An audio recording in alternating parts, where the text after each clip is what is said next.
be the ruling party in Nigeria for 16 years. Dickson is here joining us. He's also the anchor of Nigeria Right Now on this very channel, AIT. Morning, Dickson. Good morning. Good to see you. All right, the anchor being anchored today. So you're welcome. You're sitting on the other side this morning. Okay, so quickly, let's get into it. You're a member of the People's Democratic Party. People have said a lot about the PDP. In fact, at some point, somebody said the PDP is dead. Is it dead? Not possible. Going by the fact that, you know, the robustness we used to see about the PDP, particularly when it was the ruling party, some people have said because it's now in the opposition, probably it has not learned the lyrics, you know, the rudiments of being in the opposition like the APC did quite robustly, that made it take over power from the PDP at the end of the day. Thank you for the opportunity. First off, PDP is not dead and can't be dead. In fact, the only political party in Nigeria today that is about Nigeria is the PDP, because at the formation in 1998, the purpose was to bring back the values that our founding fathers, you know, came with about nationhood. And PDP took the reins of power in 1999 and held it for 16 years. Of course, today Nigerians can tell better that 16 years of PDP, we were not complaining of the things that we're complaining today. Food, which ought to be a right for every human being, was the challenge under the watch of PDP. APC has taken over within 9 years. What we built, what the party built within that 16 years, we've seen that APC has ruined it. So PDP may not have played the kind of opposition that APC played while PDP held sway for the 16 years. However, that's also because of the vision behind it. The party is not set up to create chaos in our country like APC did. While, of course, if you remember, APC, more like a special purpose vehicle that was formed, and when they were about campaigning and engaging the PDP, was all about grabbing power.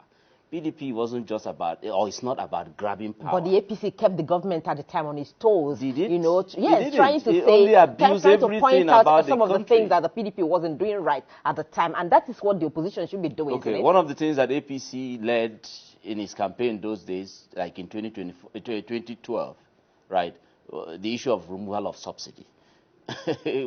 What were we not doing right at that time? The planning for the removal of subsidy, the government then had Nigerians and Nigeria, you know, we had a good plan. The issue of, if you remember, Shopee and all of that was set up because the country couldn't survive. We knew, the government knew that the country couldn't survive without putting cushioning effects if you remove subsidy. But what did APC do? In 2012, it created chaos and called the government then all sorts of names. And then what did they, and remember, the Jonathan's government only increased fuel from 87 naira to 97 naira. And because it was a listening government and all of that, because it was about the people and all that, when the people were mobilized by APC, in fact, the president of Nigeria today was in the forefront for that very campaign against the removal of subsidy. All right? But the government reneged and went back on what the Nigerian people were enjoying, which was 87 naira. Yes, granted. But today, the government listened. Sorry, let me land. Yes, no, it's still the same thing. The government listened and drew back, and went back to its original price. But then, what we're having today, people are complaining. So one would have expected that the PDP would have also risen with the same, might that the APC used at the time to force this government also to take back, what they have done but for the people to also rejoice. We're trying to compare 16 years and 9 years plus of APC. Okay, we have seen that under the watch of APC-led government, right? We have seen that protest has been criminalized. Nigerians were shot on the streets for protesting against the ills in the land under the watch of APC, both the Buhari government and this very current one. Today, if you protest in Nigeria, it's a criminal act, as the government of the day has so declared.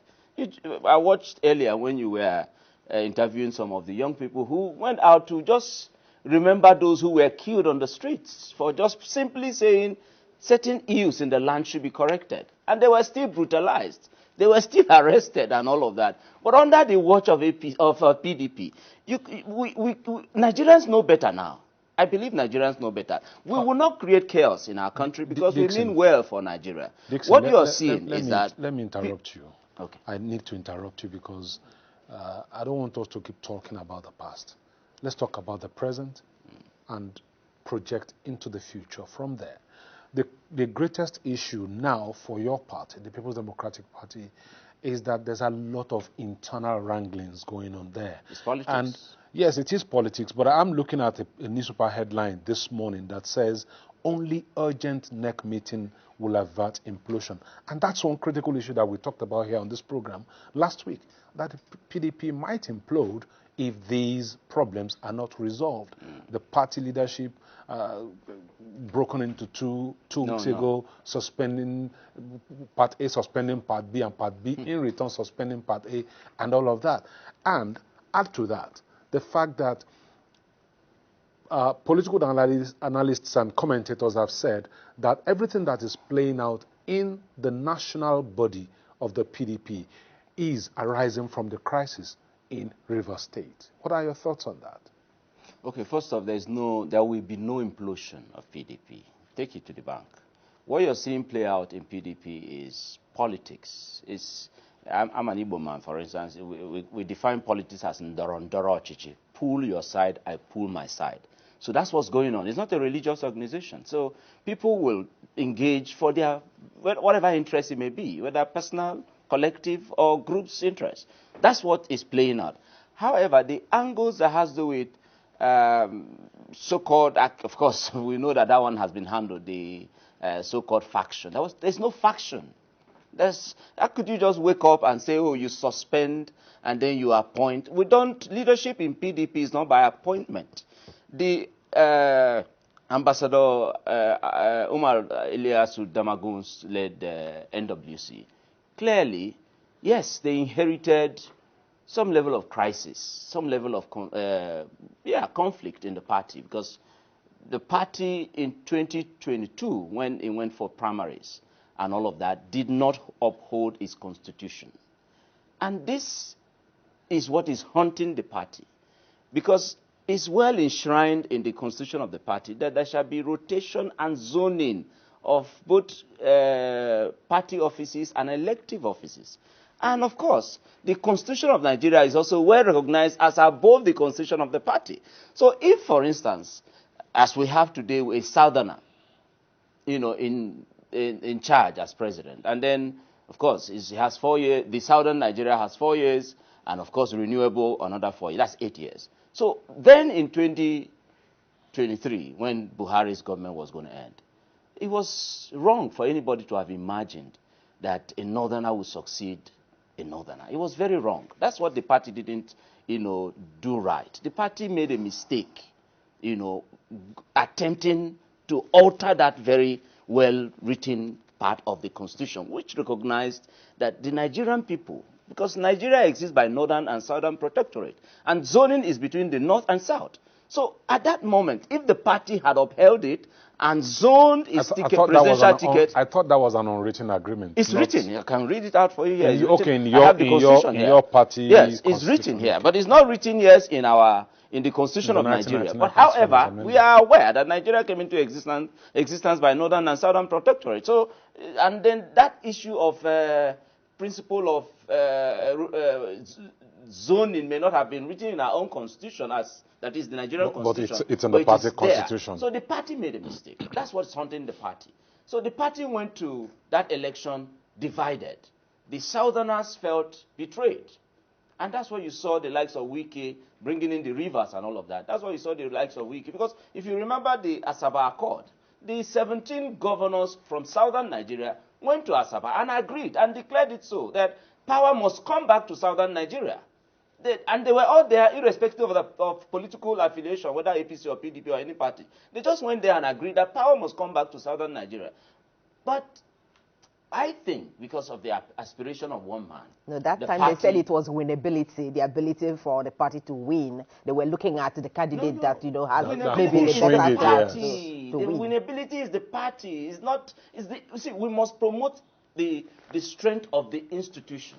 And not it's not about the individual. It can't be about one powerful man Dixon, or one strong man. what we have it's about seen, the party. If Dixon, the party got together and chose you, for instance, Dixon, and rally around support you and support you, you'll win. Dixon, haven't we seen what one man can do at play in the PDP in recent times? Which one man? Which is it? The Wike factor? It's not just Wike factor. There is also the Atiku factor.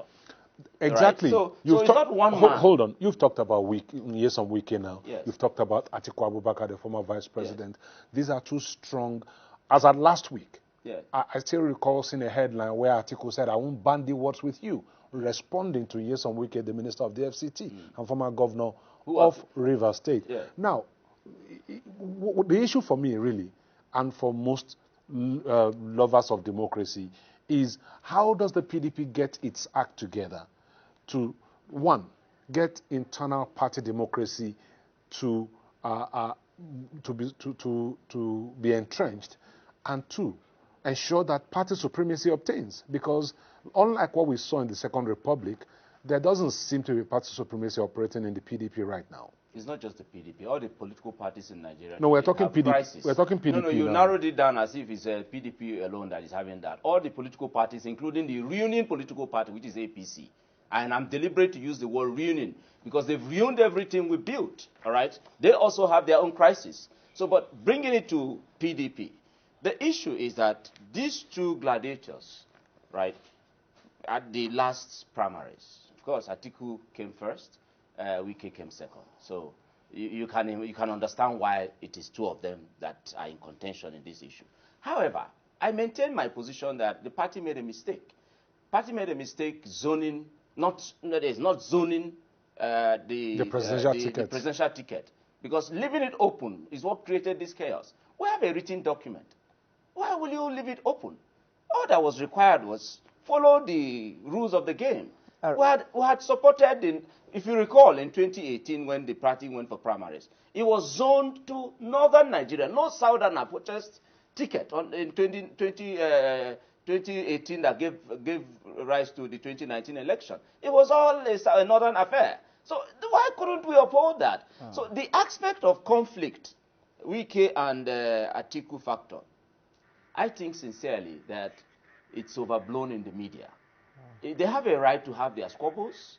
They have a right to have their conflict. But let's focus on the leadership today. Why you can see that somehow the internal wranglings and all of that is being handled well. It's because of the leadership that we have today in PDP. Damagun is doing well as a diplomat that he is, not wanting to join this issue.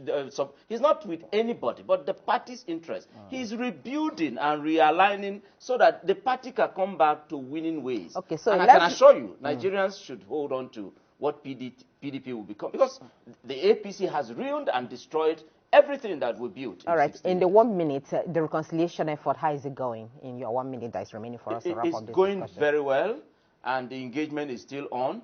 And the aspect of NEC, the NEC that you talked about going to implode and blah, blah, blah, it's not about that. It won't happen. There will be no implosion. And PDP is gradually coming back together to winning ways. Because indeed, yes, there are issues, and we will engage them. It's a family. And those who are going to be disciplined will be disciplined. The banter that is going on between the gladiators, it's allowed, but one thing that members of PDP should take from this conversation with you is that PDP will not implode, and PDP will come back in 2027, because we are really, correcting those mistakes made. For instance, being an anchor, and this applies, I want to please advise, that the Constitution of Nigeria allows you to identify with any political party of your choice. Because if you leave politics in the hands of politicians, we now know that they can mess up the environment where you cannot even practice your journalism and all that. Look at hunger that is biting this nation today. It's because of failure of leadership. So Nigerians should not shy away from getting involved in politics. And that's why I could come out boldly and proudly to identify